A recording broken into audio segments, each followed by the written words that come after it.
اللہ علیہ وسلم کے وصال ظاہری کے ایام قریب آئے تو حضور نے سرخ پٹی باندھی، تیز بخار ہے نبی کریم کو، 2 صحابہ سہارا دے کے مسجد میں لائے، نبی پاک علیہ السلام کو بظاہر سہارا دے کے لایا گیا۔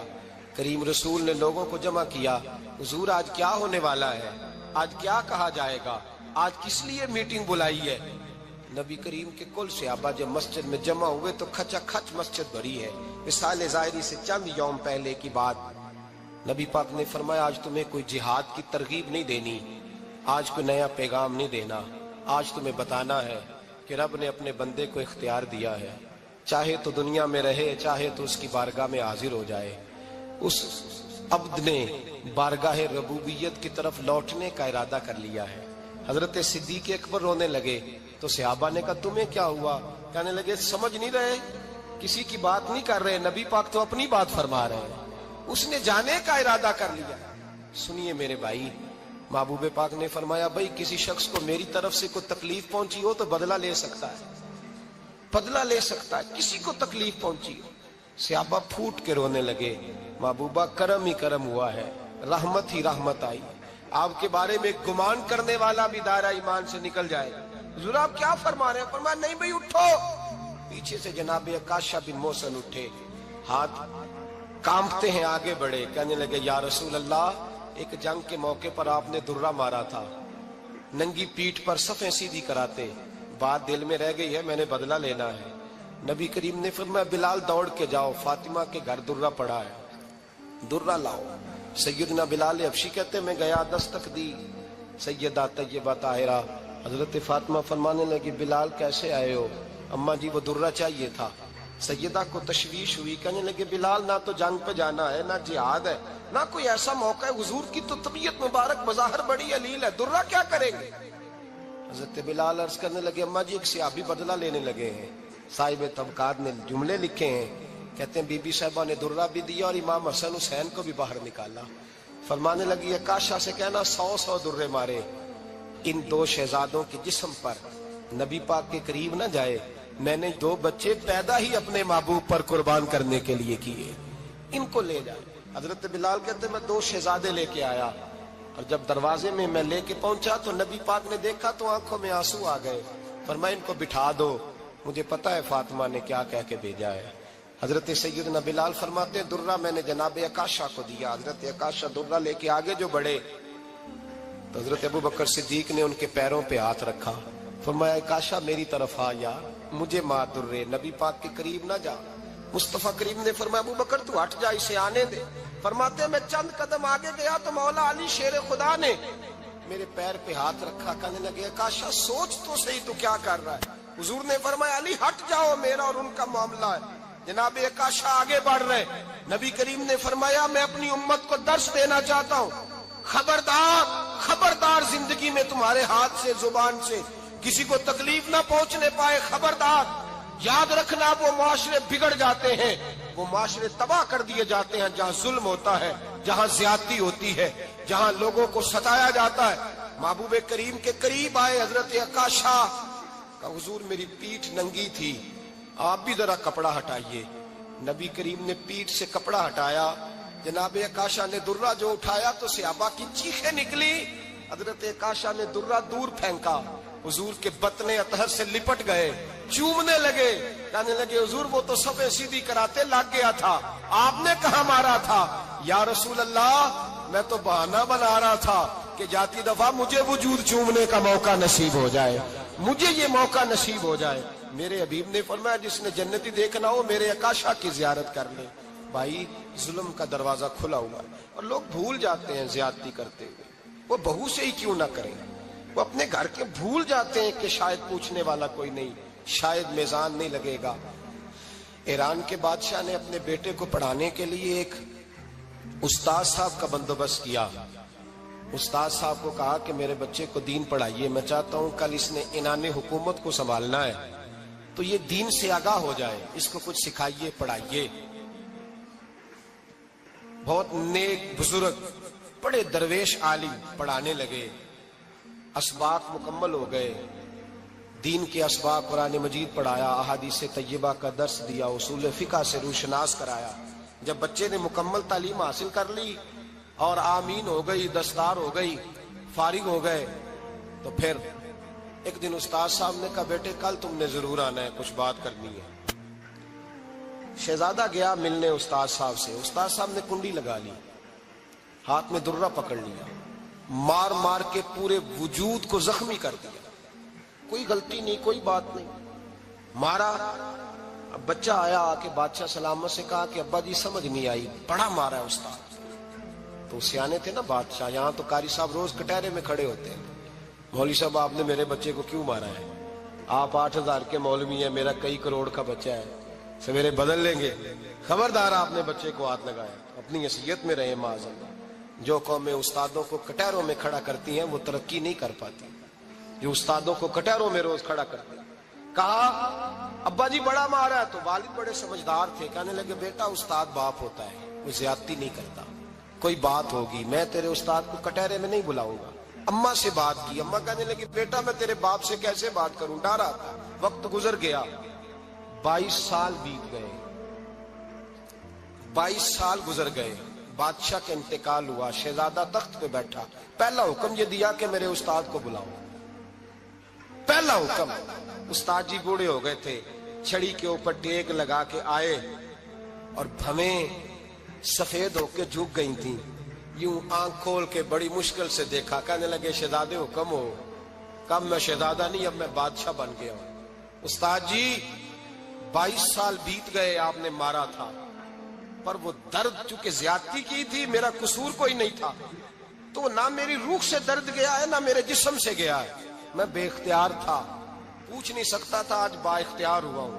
سب سے پہلے پہلا حکم آپ کو دیا، بلایا ہے، بتائے کیوں مارا تھا، کیوں مجھے مارا تھا، میری زیادتی بتائے۔ تو استاد، بوڑھے استاد کی آنکھیں آنسوؤں سے بھر گئی، کہنے لگے بیٹے بس آج کے دن کے لیے مارا تھا، یہ جو دن آ گیا نا میری زندگی میں اس لیے مارا تھا، یہ میں چاہتا تھا میری زندگی میں وقت ہے، آج کے بس میری مراد پوری ہو گئی۔ کہا صاحب کس لیے، مجھے بھی سمجھائے۔ آپ فرمانے لگے کتنی دیر ہو گئی تجھے مار کھائے ہوئے، کتنا زمانہ بیت گیا؟ کہنے لگا 22 سال۔ فرمایا زخم بھولے تو نہیں، درد ختم تو نہیں ہوئی، تمہیں بات 1 منٹ کے لیے بھی تمہارے حافظے سے محو تو نہیں ہوئی؟ کہا استاد جی روز رات کو یاد آتی، روز خیال آتا تھا۔ استاد کہنے لگے بھائی تو بے اختیار تھا، پوچھ نہیں سکا، 22 سال تجھے یاد رہا، مجھے پتا تھا تو ایک دن حکمران بنے گا، میں نے تجھے اس لیے مارا تھا کہ بیٹے یاد رکھنا، کسی پہ ظلم نہ کرنا، اگر تجھے 22 سال تک یاد رہا ہے تو جس پر تو ظلم کرے گا اسے بھی قیامت تک یاد رہے گا، اور یہ یاد رکھنا تو آج با اختیار ہوا تو تو نے مجھے بلا لیا ہے، قیامت کے دن غریب با اختیار ہو جائیں گے، مظلوم با اختیار ہو جائیں گے، وہ با اختیار ہوں گے، للہ الواحد القہار، رب کریم کی بارگاہ کے اندر ان کا اختیار ہوگا، اکیلے اللہ کی حکمرانی ہوگی، پھر وہ بلائیں گے، بڑے بڑے کج کلاہ دنیا میں جن کی پگڑیاں اونچی تھی وہ سر جھکائے کھڑے ہوں گے، دنیا میں جو ڈکٹیٹر بنتے تھے ان کی پشتیں لال ہوں گی، ان کو غدار لکھا جائے گا، قیامت تک نہیں بھولے گا۔ ظلم کرنا تو سوچ سمجھ کے کرنا، اتنا کرنا جتنا تم سہ سکتے ہو، اتنی زیادتی کرنا جتنی قیامت میں تم برداشت کر سکتے ہو۔ میرے نبی کریم صلی اللہ علیہ وسلم نے فرمایا ظلم سے بچو، یہ قیامت کے اندھیروں میں سے ایک اندھیرا ہوگا، زندگی میں زیادتی نہ کریں، اگر تھوڑی دیر کے لیے کوئی چیز برداشت کر جائیں گے تو وہ فائدہ دے جائے گی، کچھ دیر کے لیے اگر سہ جائیں گے تو نفع مل جائے گا، سہنے کی کوشش کریں لیکن زیادتی نہ کریں، نظر کو، سوچ کو، ذہن کو پاک رکھیں، اور میرے بھائی زندگی پوری ظلم سے بچیں، زیادتی سے بچیں۔ امیر المومنین حضرت جناب سیدنا عمر فاروق رضی اللہ تعالیٰ عنہ رات گھر میں تھے تو رونے لگے، بڑی دیر تک روتے رہے، والدہ اٹھی تو صاحبزادے سے کہنے لگی پتہ کرو تمہارے باپ کو کیا مسئلہ ہے۔ شہزادے آئے، کہنے لگے امیر المومنین والد گرامی کیا ہوا؟ تو حضرت عمر فاروق کہنے لگے بیٹا اپنی اماں کو بلاؤ۔ والدہ آ گئی، کیا بات ہے، کچھ طبیعت خراب ہے تو حکیم کا بندوبست کیا جائے۔ تو حضرت عمر کہنے لگے کچھ بھی نہیں، آج مسجد سے نکلا ہوں تو نبی پاک کے صحابہ میری تعریفیں کر رہے تھے۔ یہ حضرت فاروق اعظم کے وصال کے قریب کے دن ہے، تعریفیں تو حضرت یہ رونے کی بات ہے کہ خوش ہونے کی؟ آپ فرمانے لگے نہیں، سوچتا ہوں